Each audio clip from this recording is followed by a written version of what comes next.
Hi y'all and welcome to Adventure Studios. Thank y'all so much for tuning into this video. And thank you Bandicam for allowing us to use your free recording services. Service. So unfortunately, because this is a free version, I'm only allotted 10 minutes per video, but you know what? That's okay. We're going to make it work, at least for now. So currently what I'm actually going to be doing for you guys is kind of just a little bit of walkthrough, I guess, of a little bit of the game. I'm not going to go, let me get out of this right quick.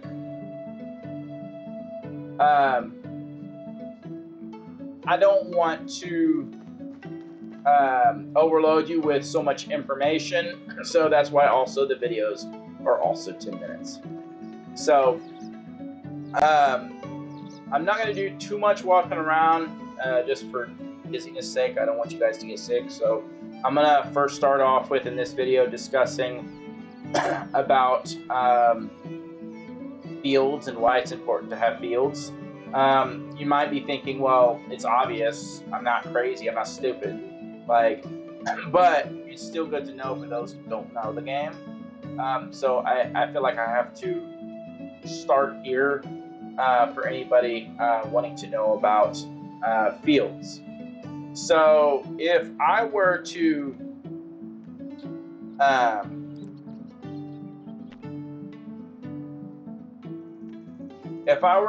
want to build a field, craft a field per se, I would click Q, and then I would go to buildings, and then I would go to farming, and then I would go to field. And I'm not going to click on this because there's no need for me to build the field right now. Just be in mind that fields do cost you taxes. This game, any building that you add does cost taxes. And in order to find that, you can click escape if you're on PC. If you're on console, your settings might be a little bit different. So click management, and then you're going to go under your buildings, right? There's a little building button here, and it says buildings. And if you look at your extraction buildings, your houses, all of that does cost money. The excavation sheds, as you can see, are pretty expensive. They're about 22 bucks. And just briefly to discuss while I'm on this screen what each icon means. So this icon with the water icon means that there is no water for this house, meaning that there should be water. Therefore, they need to probably be gathering buckets and filling them up and delivering them to the storage bin location. So this one, and it's pretty self-explanatory, this one says no. If you hover over it, it says what's going on with it, why it's red. And simply this one, for example, is not built. This one is not built. So this one probably got started on. This one here with the 18%. This one's 45%, so partially got half built, but it's still not built. So we have 3 homes, simple houses, that are not complete yet. So we do need to get started on those eventually.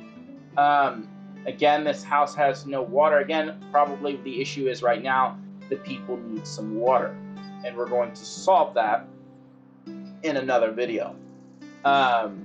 This one means that this house, when it's like this and has a crack through the house, it's damaged. And so you use your hammer, you right click, and you want to go to this plus that says repair, and it goes into a different mode. And as you can see, green means that there's nothing wrong with it. Doesn't mean that building, you can be green halfway across this hunting building over here. But if there's a red spot, then that means we can repair it, and we should repair it. Nobody likes broken shit. Pardon my language if you don't like language. But nobody likes broken things. Like that's just the thing here. So, fields. It's very important to note about fields that it is important to have fields. And if eventually you decide, you know what, I don't want fields, I want to just do horses or I want to do donkeys and just raise donkeys. You can do those things, but it is going to be a little bit, your gaming play experience will be different, not in a negative way, just in your way, right? So, but when you're doing fields, just so you're aware, pigs are the best source for your fertilizer input. But in order to you can't do piglets or pigs right away. You do have to work a few seasons. I usually work a few seasons, and then I was able to get piglets and raise them up.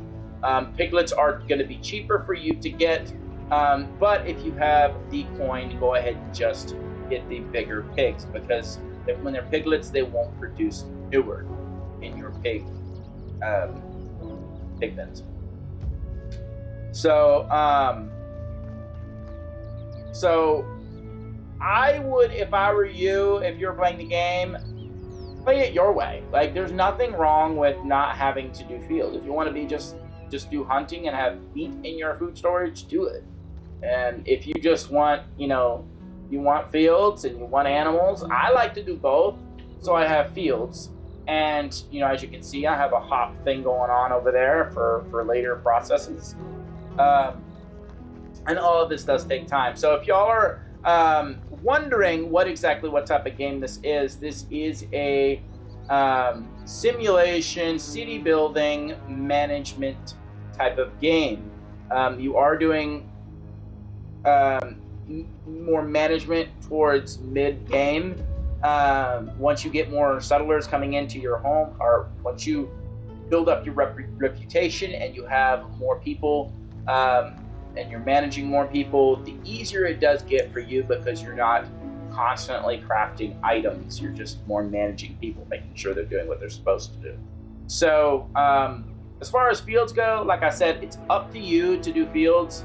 Fields does make your life easier because, for example, you can use cabbage and stuff like that. You can grow cabbage, you can grow carrots, you can grow all sorts of different things, and that does help with food storage. So they're not just eating meat. And the more variety you do have in your food storage for your people makes your people happier. And happier people means, well, happier life. It's obvious, right? So that's pretty much it for this video. Thank you guys so much for tuning into this video. I hope you guys watch the next few videos, even if it's at a later time. And I hope y'all enjoy the game of Medieval Dynasties.